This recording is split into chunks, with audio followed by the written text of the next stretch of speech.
யோ யானை தம்பி, ஏற்கனவே பஸ் ஃபுல்லு. நீ ஏறினா டயர் பஞ்சர் ஆயிடுயா. சரி சரி உள்ள போ.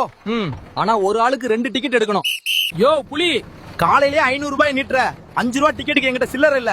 பேசாம ஓடி போய் கடையில மாத்திட்டு வா. நீ ஓடுற வேகத்துக்கு 2 நிமிஷத்துல போயிட்டு வந்துடலாமே. ஏமா உன் பவுச்சு உள்ள யாரு எட்டி பாக்குறது? உன் பையனா சின்ன பையனா இருந்தாலும் ஹாஃப் டிக்கெட் எடுக்கணும். உள்ள மறைச்சு வச்சா தெரியாதுன்னு நினைச்சியா? டிக்கெட் எடுமா. டேய் அனில் குஞ்சு, நீ ஜன்னல் கம்பி மேல உட்காந்துக்கோ. அவனை சீட்ல உட்கார விடு. சும்மா கீச்சு கீச்சுன்னு கத்திக்கிட்டு கர்சீப் போட்டா பஸ்ஸே உனக்கு சொந்தமாயிடுமா? யோ முயலே, உனக்கு சாய வேற ஆளே கிடைக்கலையா? அவன் நடமாடுற கள்ளிச்செடி மாதிரி இருக்கான். அந்த முள்ளு மேல சாஞ்சிட்டு கத்துற. பேசாம கம்பி மேல தலைய வச்சு தூங்கு. யோ வாஸ்ட்ரிச்சு, தலைய சீட்டுக்குள்ள விட்டா மட்டும் நீ தெரிய மாட்டியா? உடம்பு முழுக்க வெள்ளதான் இருக்கு. ஃபைன் கட்டாம தப்பிக்க முடியாது. மரியாதையா தலைய வெளியேடு. தம்பி டிரைவர், வண்டியை கொஞ்சம் ஓரம் கட்டியா? யோ ஒட்டகம், பாலவனத்துல நடக்கிறப்பெல்லாம் வாந்தி வராது. பஸ்ல ஏறினா மட்டும் வருதா? என் உயிரை வாங்குறதுக்குனே வருவீங்களாடா? யோ இது டவுன் பஸ்யா, உன் ஏரியா இல்ல. ஒவ்வொரு கம்பத்துக்கும் நிப்பாட்ட முடியாது. கம்பத்தை பார்த்தாலே கால் பரபரக்குதா உனக்கு?